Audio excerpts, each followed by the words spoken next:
আমরা 3 দিনের আলটিমেটাম দিলাম। 3 দিনের মধ্যে যা ব্যবস্থা করতে হবে তা করেন, না হলে আমরা করবো। সারা রাত যে গোলাগুলি হয়েছে আমরা কেউ ঘুমাতে পারি নাই। আপনারা কি ঘুমাইতে পারছেন? কেউ ঘুমাতে পারে নাই। সারা রাত আমাদের গড়ের তীর, গড়ের প্লেয়ার সবগুলা কাঁপতেছে দাম দাম করে। এগুলোর শুধু একমাত্র কারণ ওই রোহিঙ্গা সংগঠন যারা আছে, RSO, RSA, Rohingya celebration army যারা আছে, ওরা এখানে আমাদের যে প্রজেক্ট গুলো আছে, আমাদের যে প্রজেক্ট গুলো আছে, ওখানে যে বাসাগুলো আছে, ওরা গাঁটি হিসেবে দখল করে ফেলছে। এগুলা দখল করছে তো করছে। ওরা আবার মাঝে মাঝে ওদেরকে হামলা করে আরাকান আর্মিকে। তো আরাকান আর্মি যখন ওদেরকে হামলা করে মারতে মারতে এখানে নিয়ে আসে, তখন ওদের যে মর্টার শেল, তারপরে গুলি, বুলেট, এগুলো আমাদের দেশে চলে আসে।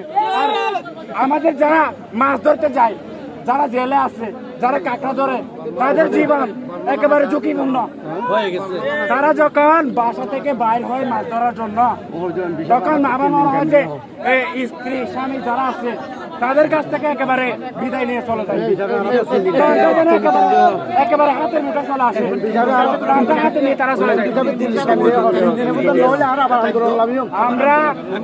আমরা 3 দিনের আলটিমেটাম দিলাম।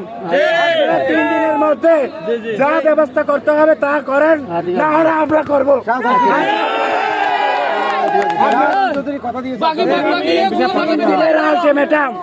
স্বরাষ্ট্র উপদেষ্টা আর যারা আছেন প্রধান উপদেষ্টা, আপনাদেরকে 3 দিনের আলটিমেটাম দিলাম। 3 দিন থেকে যদি আপনারা আমাদের জীবন, আমাদের মনটাকে সাহায্য করতে না পারেন, তাহলে আপনারা আমাদের দেশ চলে যাচ্ছে।